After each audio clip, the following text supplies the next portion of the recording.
नमस्कार सर्वांना. चला तर आज आपण पुरणपोळीची रेसिपी पाहणार आहोत. पुरणपोळी ही महाराष्ट्रात प्रत्येक सणाला घरोघरात बनवलीच जाते. सगळ्यांनाच पुरणपोळी बनवता येते महाराष्ट्रामध्ये, परंतु प्रत्येकाची पद्धत वेगवेगळी असते. तर मी माझ्या पद्धतीने पुरणपोळी मी कशी बनवते ते आपल्याबरोबर शेअर करणार आहे. यासाठी येथे मी चण्याची डाळ आणि गूळ हे साहित्य घेतलेले आहे. येथे मी या ग्लासाने मोजून जेवढे आपल्याला करायचं आहे तेवढं डाळ घ्यायची आहे. तर मी येथे ह्या 1-2 स्टीलची ग्लास चण्याची डाळ घेतलेली आहे. ती स्वच्छ धुवून मी फक्त 5च मिनटं भिजत ठेवली आहे. काही जण चण्याची डाळ ही कुकरला न शिजवता मोकळीही शिजून घेतात, पण कुकरला छान मऊशीत शिजते आणि पटकन शिजते. पण कुकरला शिजवताना त्यामध्ये डाळीच्या वरपर्यंत पाणी घालायचं आहे, थोडंसं मीठ आणि तेल घालायचं आहे. त्याच्यानंतर भिजवलेली डाळ निथळून त्यामध्ये ॲड करायची आहे. मी येथे चमचा घातला आहे, कारण की त्याचं जे पाणी आहे कुकरचं ते जास्त वरपर्यंत उडू नये म्हणून. मीठ आणि तेलामुळे डाळ छान मऊसूत शिजते. लक्षात ठेवा, कुकरच्या 3 ते 4च शिट्ट्या घ्यायच्या आहेत, जास्त शिट्ट्या घ्यायच्या नाही आहेत. आणि आपल्याला 3 ते 4 शिट्ट्या घेऊन पाहायचं आहे की डाळ छान शिजली की नाही. शिजली असेल तर तेवढ्याच शिट्ट्या बास. जर वाटलं पाहिजे एखादी शिट्टी तरच घ्यायची आहे.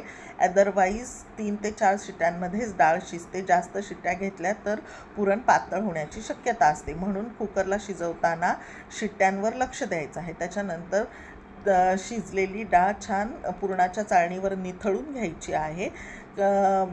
निथळल्यानंतर जो कट राहतो त्याची कटाच्या आमट्यासाठी ते पाणी ठेवायचं आहे. त्याच्यानंतर त्यामध्ये गूळ मिक्स करायचा आहे. पुन्हा तर जेवढा आपण डाळ घेतली आहे, म्हणजे 2 ग्लास डाळ घेतली तर मी येथे 1.5 ग्लास गूळ घेतलेला आहे. आपण समप्रमाणातही घेऊ शकता, पण ज्याला जेवढं गोड आवडतं त्याच्या पद्धतीने आपण मिक्स करायचं आहे. नाहीतर काही समप्रमाणातही घेतात. त्यानंतर तो गूळ छान डाळीमध्ये मिक्स करून त्याचं पाणी आटेपर्यंत छान शिजून घ्यायचं आहे. पाणी आटल्यानंतर त्यामध्ये सुंठ पावडर, वेलची आणि जायफळ पावडर मिक्स करून पुरण तयार करायचं आहे. त्याच्यानंतर हे पुरण यंत्र आपण पाहत आहात. या पुरण यंत्रातून ते पुरण थंड झाल्यानंतर काढून घ्यायचं आहे आणि अशा प्रकारे पुरण करून घ्यायचं आहे. त्याच्यानंतर आपल्याकडे जे अवेलेबल असेल, पुरणाच्या चाळणीवरही आपण पुरण करू शकता. जे वस्तू अवेलेबल असेल त्याच्यावर पुरण करून घ्यायचं आहे. त्यानंतर पुरणासाठी आपल्याला कणिक मळून घ्यायची आहे. पोळीसाठी कणिक मळताना गव्हाचं पीठ हे सुजीच्या चाळणीने छान बारीक चाळून घ्यायचं आहे.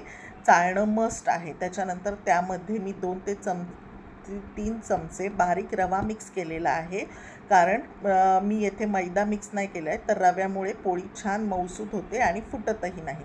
आणि त्याच्यामध्ये थोडंसं मीठ आणि हळद टाकून छान असा त्याचा डो मळून घेतलेला आहे. लक्षात ठेवा, पुरणाचा डो हा थोडासा पातळसर मळून घ्यायचा आहे, म्हणजे त्याला तार छान पकडल्या जाते. तेला आणि पाण्याने छान त्याची मशागत करायची आहे. त्याच्यानंतर अर्ध्या तासाने रेस्ट केल्यानंतर आपण पाहू शकता किती छान पिठाला छान तार आलेली आहे. त्याच्यानंतर पुरणपोळी करण्यासाठी आपल्याला पिठाचा छोटासा गोळा घ्यायचा आहे. त्याची छान अशी वाटी बनवून घ्यायची आहे आणि त्या वाटीमध्ये जेवढं पुरण बसेल ते पुरण ॲड करत जायचं आहे. अशा प्रकारे लक्षात ठेवा, पोळीमध्ये पुरण हे जास्त ॲड झालं पाहिजे, नुसतं पीठ नाही लागलं पाहिजे. तर त्याच्यामध्ये पुरण ॲड करत जायचं आणि असं कृती करत जायची आहे. अशा प्रकारे पुरण त्या पोळीमध्ये भरत जायचं आहे आणि हलक्या हाताने पोळी लाटून घ्यायची आहे. त्याच्यानंतर ही पोळी जास्तही पातळही नाही करायची आणि जास्त जाडही नाही ठेवायची, मीडियम करायची. त्याच्यानंतर तवा छान तापला पाहिजे. फुल गॅसवर तवा, म्हणजे मीडियम टू गॅस तवा चांगला तापून घेऊन पोळी त्याच्यावर घालून घ्यायची आहे. पोळी ही फास्ट गॅसवरच भाजली तरी चालते, नाहीतर मग ती दाढा नाहीतर मग ती नीट व्यवस्थित भाजत नाही. अशा प्रकारे आपण पाहू शकता पोळी किती छान फुगली आहे आणि छान अशी आपली पोळी तयार झाली आहे. आपण पाहू शकता तुपाने मी छान ग्रीसिंग केलं आहे. आपण पाहू शकता की किती छान पुरण त्यामध्ये बसलं आहे. अशा प्रकारे पुरणपोळी तयार. ती पोळी आपण दुधा आणि तुपाबरोबर सर्व करायची आहे. माझा व्हिडिओ आवडला